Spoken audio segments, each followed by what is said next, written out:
नमस्कार दोस्तों, यहाँ मैं एक व्हाट्सएप ग्रुप के बारे में बता रहा हूँ जो बिल्कुल फ्री है।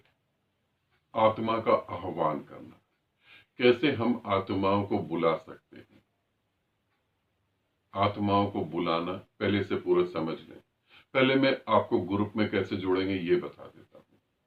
आपको प्रेजेंट का अपना फोटो देना है, ठीक है। प्रेजेंट का फोटो और आपने जो संन्यास लिया है मेरे से, वो संन्यास का नाम, संन्यास की डेट, ये आपने मेरे को देना है, ठीक। और ध्यान का क्या एक्सपीरियंस है वो आपको मेरे को बताना है। फिर आप ये नीचे नंबर, व्हाट्सएप नंबर लिखा, इसी पे सारा कुछ देना है आपको और यही फोटो भेजना है। उसके बाद मैं आपको ग्रुप में जोड़ पाऊंगा, ठीक है। ग्रुप क्या है? आत्माओं का आह्वान करना, आत्माओं को बुलाना। अब हम कैसे आत्माओं को बुलाते हैं, अब इसके बारे में बात करते हैं। ग्रुप कब से चालू होगा ये भी बता देता हूँ। ग्रुप चालू होगा 2 मार्च से। ग्रुप 2 मार्च से चलेगा और ग्रुप जो है शिवरात्रि को संपन्न होगा। शिवरात्रि की रात को ये ग्रुप पूरा हो जाए। यूं समझे, शिवरात्रि अगर 7 मार्च की है तो ये 6 मार्च को पूरा हो जाए। 7 मार्च को इसके रिजल्ट आएंगे, ठीक है। मार्च में 2 मार्च को चालू होगा। 2 मार्च से चालू होकर अगर शिवरात्रि 7 की है तो 6 मार्च को ये संपन्न होगा, खत्म हो जाएगा। क्या करना है वो मैंने बता दिया। फोटो देना है, अपना संन्यास का नाम बताना है और जो है अपना ध्यान का एक्सपीरियंस बताना है। आत्मा का आह्वान कौन साधक कर सकते हैं ये मैंने पहले ही बता दिया है। अगर नहीं समझ आ रही तो मैं फिर दोबारा से बता देता हूँ। जिन साधक और साधिकाओं ने मुझसे संन्यास लिया है ये वही करेंगे, क्योंकि हम यहाँ कुछ थोड़ा सा अलग कर रहे हैं। हम आत्माओं का आह्वान कर रहे हैं। जब आप आत्माओं का आह्वान करेंगे तो हो सकता है आप मुझसे जुड़े नहीं है और वो चीजें आप नहीं जानते हैं और आप आह्वान कर ले और आप मुसीबत में पड़ जाए, ऐसा हो सकता है। तो इसीलिए वो लोग नहीं करेंगे जो लोगों ने संन्यास अभी तक नहीं लिया है, उनके लिए ग्रुप नहीं है। तो वो वीडियो छोड़ना चाहे तो यहीं छोड़ सकते हैं। अब हम क्या करेंगे, बहुत सारे ध्यान साधना विधियां मोक्ष हम अपने लिए कर रहे हैं। मैं चाह रहा हूं कि आप मुझसे जुड़े हैं, आपने मुझसे संन्यास लिया, तो कुछ हम पृथ्वी के लिए भी करें। तो शिवरात्रि आ रही है, हम 2 तारीख से ध्यान चालू करते हैं। और ये ध्यान कब चालू होगा? ये रात के 10:30 बजे से लेकर 11:30 बजे तक चालू होगा। इसमें हम आह्वान करेंगे उन पवित्र आत्माओं का जिनको जन्म लेना है। ध्यान रख, एक एक शब्द को ध्यान से सुनेंगे। जिनको जन्म लेना है इस पृथ्वी पर, जिनको गर्भ में आना है मां के, उन आत्माओं का हम आह्वान करेंगे। उन्हें हम बुलाएंगे कि तुम धरती पे आओ और इस धरती को पवित्र करो, शुद्ध करो और इस धरती पर उस परमात्मा के प्रेम को बिखेरो। ऐसी बहुत सारी आत्माएं हैं जो पैदा होना चाहती हैं मगर हो नहीं पा रही हैं। हकीकत में तो इन्हें सूक्ष्म शरीर कहा जाता है, मगर आप आत्मा की भाषा बोलते हैं इसीलिए मैं आत्मा शब्द का यूज कर रहा हूं। वैसे ये सूक्ष्म शरीर होते हैं।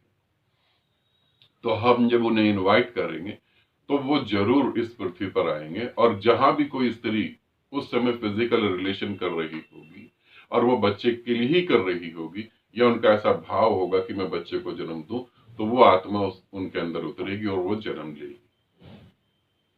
हम जाने अनजाने यही काम कर रहे होते हैं, मगर जब अनजाने में हम काम कर रहे हैं तो रिजल्ट भी अनजाने ही आते हैं।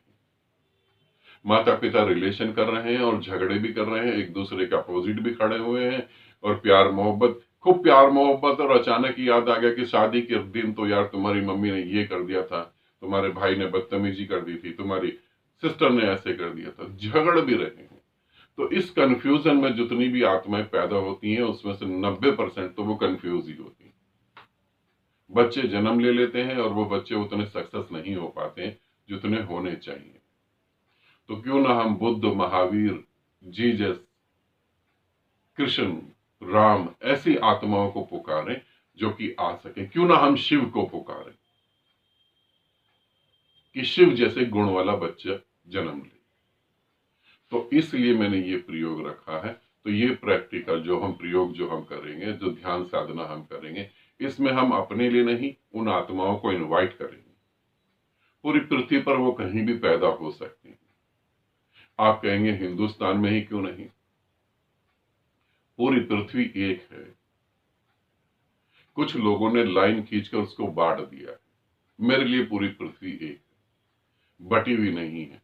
तो हम पूरी पृथ्वी के लिए ये काम करेंगे, क्योंकि जब कहीं फूल खिलता है तो उसकी खुशबू दूर दूर तक जाती है। हिंदुस्तान में बुद्ध पैदा हो, अमेरिका में पैदा हो, जापान में पैदा हो, कहीं भी पैदा होगा, कल्याण तो पूरी पृथ्वी का ही होने वाला है। कभी बुद्ध थोड़ी ना कहता है कि मैं जापान में हूं तो मैं जापान के लोगों का कल्याण करूंगा। कभी कोई बुद्ध पुरुष ऐसा तो नहीं कहता कि मैं हिंदुस्तान में हूं तो सिर्फ हिंदुओं से ही बात करूंगा, हिंदुस्तानियों से ही बात करूंगा और किसी कंट्री से बात नहीं करूंगा। बुद्ध और नेताओं में फर्क होता है। बुद्ध के लिए पूरी पृथ्वी एक है। हाँ, नेताओं के लिए चीजें अलग अलग हैं, अलग अलग होना उनके लिए जरूरी भी है। तो हम पूरी पृथ्वी के लिए आह्वान करेंगे उन पवित्र आत्माओं का, कैसे वो उतरे और धरती को और ज्यादा शुद्ध और ज्यादा पवित्र करे। क्योंकि आज हमें ऐसे ही आत्माओं का, ऐसे ही व्यक्तित्व की जरूरत है, नहीं तो हमारी पूरी पृथ्वी युद्ध में झुलस जाएगी। यहां सिर्फ ल्हासे ही मिलेंगी, मरे हुए लोग ही मिलेंगे। आने वाला समय ऐसा खतरनाक आने वाला है, तो क्यों ना हम अपनी साधना का, अपनी ऊर्जा का उपयोग करके थोड़ा सा धरती को चेंज करने की कोशिश करें। तो जो भी साधक इंटरेस्टेड होंगे, जो भी सन्यासी इंटरेस्टेड होंगे, ये मैं अब जिन्होंने मुझसे सन्यास लिया है उन्हीं को कह रहा हूं, जिन्होंने सन्यास लिया है उन्हीं को कह रहा हूं। आप वीडियो को अच्छे तरीके से देख ले। अगर आपने सन्यास नहीं लिया तो इस प्रयोग से आप थोड़ा दूर ही रहे, ज्यादा अच्छा है। जिन्होंने सन्यास लिया है वो जुड़ना चाहें तो वो जरूर जुड़ सकते हैं। ध्यान साधना हम रात को 10:30 बजे से 11:30 बजे तक करेंगे। वो समय बहुत अच्छा है उन सब आत्माओं को उतारने के लिए, और हम सबको चीजें महसूस होंगी और हम उस चीजों को जो जैसे जैसे चीजें महसूस होंगी आप मुझे बताएंगे तो वो भी मैं यूट्यूब पे दूंगा, ताकि लोगों को पता लगे कि ये कोई बहुत बड़ी बात नहीं, छोटी सी बात है, मगर कभी किसी ने प्रयास करा नहीं था। अब हम इसे प्रयास में लाते हैं। ठीक है, तो इंतजार करता हूं आपके मैसेज का। और ज्यादा नहीं, 11 साधक आ गए, 11 साधक भी मेरे लिए काफी है। सच में 11 सन्यासी पूरी पृथ्वी को बदल सकते हैं यदि वो सच्चे हो तो 11 भी आ जाए तो भी बहुत है। ठीक है, तो ये प्रेम निमंत्रण आपके लिए है। आनंदित रहें, सदा खुश रहें। बहुत बहुत प्रेम आप सभी।